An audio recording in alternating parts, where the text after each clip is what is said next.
Hello எல்லாருக்கும் வணக்கம். என் பேர் ஆதர்ஷ். இந்த வீடியோவில் இந்த ரெண்டாவது test match between England and India preview பண்ண போகிறேன். இந்த ப்ரீவியூக்குள்ளே போயிடலாம். இந்த மேட்ச் எட்ஜ்பாஸ்ட் நடக்கிறது, another ஹை ஸ்கோரிங் வென்யூ. ஆனால் அந்த கடைசி 2 நாளில் பந்து திரும்பும். there will be more assistance for the spinners here than there was in the previous venue. இந்தியாவோட 11 ஆரம்பிச்சோன்னா இப்போ இங்கிலாந்து மாதிரி 11 உடனே சொல்லலை. ஆனால் ஒரு விஷயம் நிச்சயமா நடக்க போகுது. பும்ரா ரெஸ்ட் பண்ண போறான் அந்த மேட்சுக்கு. அது கரெக்டான ஒரு முடிவு. நான் இந்த போன வீடியோவோட கடைசி சமயத்துல நான் என்னோட 11 நான் சொன்னேன். நான் திருப்பி அதே 11 தான் படிக்க போறேன். ஆனா அந்த 11லயுமே நான் பும்ரா இன்க்ளூட் பண்ணல. இப்ப என்னோட 11 நான் திருப்பி படிக்கிறேன். இப்போ there is one of two names you can go for. நான் அதுக்கப்புறமா நான் 11 படிச்சுட்டு நான் எதனால அந்த பேருக்கு போயிருக்கேன்னு நான் சொல்ல போறேன். என்னோட 11 கேஎல் ராகுல், யசஸ்வி ஜெய்ஸ்வால், கருண் நாயர் 3, சுப்மான் கில் 4, ரிஷப் பந்த் 5, நிதிஷ்குமார் ரெட்டி 6, ஜடேஜா நம்பர் 7, குல்தீப் யாதவ் 8, ஹர்ஷ்தீப் சிங் 9, முகமது சிராஜ் 10, ஆகாஷ்தீப் நம்பர் 11. இப்போ நிதிஷ்குமார் ரெட்டி உள்ள வரணும்னா one of Karun Nair and Sai Sudharsan வெளியில போகணும். இப்ப நான் எதனால நிதிஷ்குமார் ரெட்டியை கொண்டு வந்திருக்கேன்னா, நிறைய பேர் சொல்றா will be a swap ahead of தாக்கூர்னு சொல்றா. அதை நான் ஒத்துக்கிறேன். ஆனா I think you should bat in the top 6. எதனாலன்னா இப்ப பும்ரா இல்ல, இந்த 3 சீமரை வச்சுட்டு ஒரு சீமர் அடி வாங்கினா கூட then you be under problem. Nitish Kumar Reddy Shardul Thakur போடுற ஓவரை போட்டுடலாம். 4 ஃபாஸ்ட் bowlers and 2 spinners. இப்போ கருண் நாயரா சாய் சுதர்சன் பார்த்தா நான் போன வீடியோலேயே சொன்னேன், நான் 2 பேருமே நியாயப்படி பார்த்தா நான் டீம்ல வச்சுப்பேன். They're fantastic players. ஆனா if we are nitpicking to say which one of these very good players has to sit அவுட்னா, கருண் நாயர் அந்த இந்தியா மேட்ச்ல கூட ஒரு 200 ரன் அடிச்சார் இந்த ஒரு இன்னிங்ஸ்ல. He's been scoring lot of runs in domestic cricket. அப்புறம் அந்த டெக்னிக்கல் ஃப்ளா அஸ்வினோட சேனல்ல நான் திருப்பியும் நான் அதை பத்தி சொல்றேன். அவர் என்ன சொன்னார்னா, பிரசன்னா சாரும் என்ன சொன்னார்னா, அதாவது strangling him down the leg side because something related to the back leftன்னு சொன்னா. I'm not really that well versed in that. ஆனா அந்த கேஸ்ல அப்படி இருந்ததுன்னா கருண் நாயர் கிட்ட according to me they haven't spotted that kind of a ploy. அதனாலதான் நான் இப்போதைக்கு Karun Nair number 3 where he has scored runs ahead of Sai Sudharsan போயிருக்கேன். But is a very good player. அப்புறம் சில பேர் பிரசீத் கிருஷ்ணா ஒன்னும் இன்க்ளூட் பண்ணியிருக்கா. ஆகாஷ்தீப் போல்ஸ் ஃபுரர் லெங்க்ஸ் தேன் பிரசீத் கிருஷ்ணா. அவர் ரன்னும் கண்டெய்னும் பண்ணலாம் கம்பேர்ட் டு பிரசீத் கிருஷ்ணா. அதனாலதான் நான் ஆகாஷ்தீப் போந்திருக்கேன். முகமது சிராஜ் ரன்னுக்கு போனார், but he bowled well in patches. He did not bowl badly overall according to me. ஒரு சில சமயம் ரன் போனார், but still he did his best to control when wickets were not falling. அதனாலதான் அவர் அந்த 3 ரன் அது போவர். Is not going to be a containing bowler. there's something he has got to work on.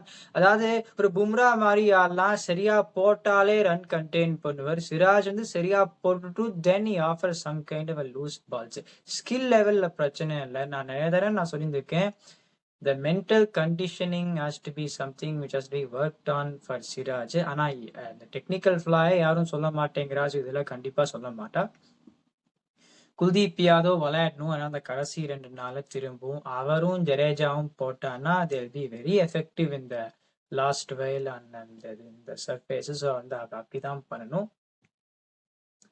அப்புறம் Kuldeep Yadav should play head of Washington. சில பேர் சொல்றா வாஷிங்டனா குல்தீப்பான்னு கேட்கறா. Washington is a defensive bowler. அவ யாரு ஒரு பவுண்டரி அடிச்சா கூட எல்லாருமே பவுண்டரியில நிறுத்த போறா. Kuldeep Yadav is an attacking and defence. You can do both roles. அந்த கேஸ்ல குல்தீப்பும் it prefer if you don't put everyone on the boundary. ஆனா Washington defensive bowler, Jadeja defensive bowler, எல்லாருமே பவுண்டரி நிறுத்தி வைக்க போறானா விக்கெட் எடுக்கிறது கொஞ்சம் கஷ்டமா இருக்கலாம். அதனாலதான் நான் குல்தீப்பை இன்க்ளூட் பண்ணுவேன். அது ஃப்ரண்ட் லைன் பவுலர். 7 பேட்ஸ்மேன் இருக்கா.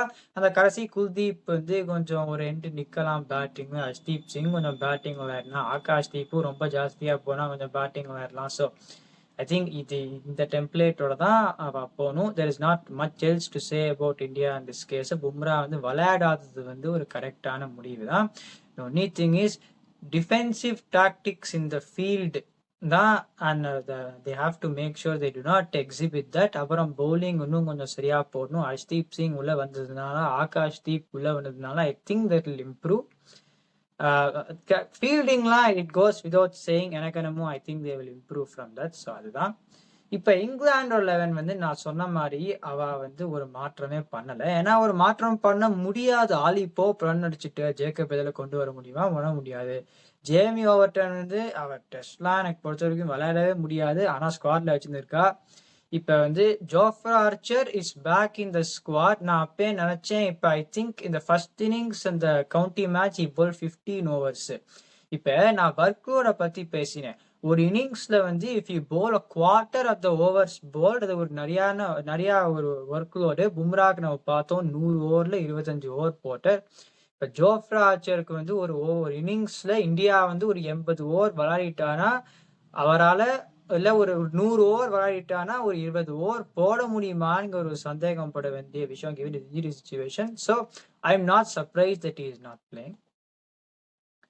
அவ அதே டீமோட தான் போயிருந்திருக்கா. இப்ப ஜோஃப்ரா ஆர்ச்சர் பிளேயிங்னா சில பேர் சொல்றா ஜாஷ் டங்க்கு பதிலா ஜோஃப்ரா ஆர்ச்சர்னு சொல்றா. I think Tongue is a better bowler than Brydon Carse. albeit he went for some runs in the previous match. Brydon Carse did not bowl that badly.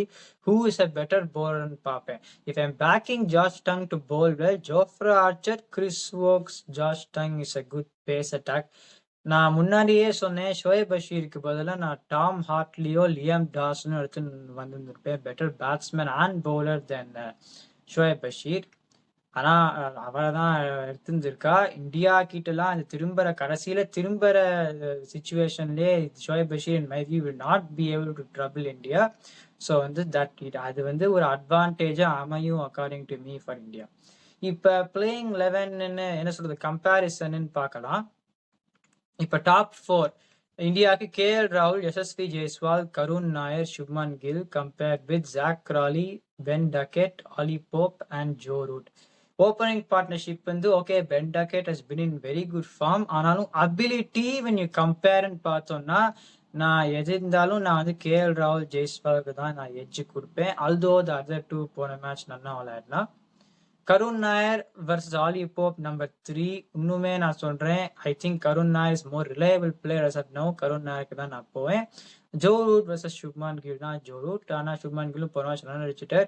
So அந்த top 4 I will still say 3 out of 4 வந்து the edge goes to India. Although Ben Duckett has been going well, about even ன்னு சொல்லலாம்.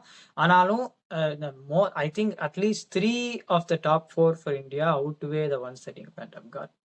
Middle ஆர்டர்னு பார்த்தா Rishabh bandh, Nitish Kumar Reddy, Ravindra Jadeja compared with Harry Brook, Ben Stokes, Jamie Smith. Harry Brook வந்து அடிதான், ரிஷப் பந்தும் அடிதான். we've seen how well he's done in tests.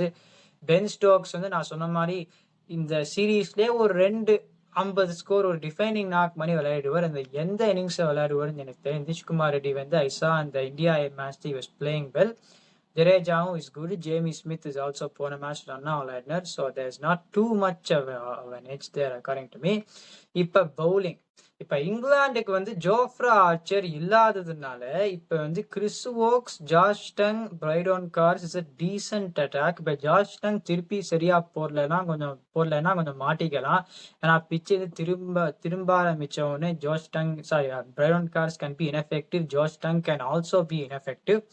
ஆனால் இந்தியாவுக்கு ஹர்ஷ்தீப் சிங் வந்து ஃபேண்டாஸ்டிக்காக போடுறார். முகமது சிராஜ் வந்து in patches is bowling well but is experienced. Akash Deep வந்து ஆஸ்திரேலியாவில் நன்னா போட்டார். And you got the front line spinners in Jadeja and Kuldeep யாதவ்னால யாருக்குமே அது ஆச்சரியப்பட வேண்டிய விஷயமா இருக்கலாம். எனக்கு என்னமோ இந்தியா வந்து இந்த மேட்சை ஜெயிப்பா. It be 1-1 going into the third test match.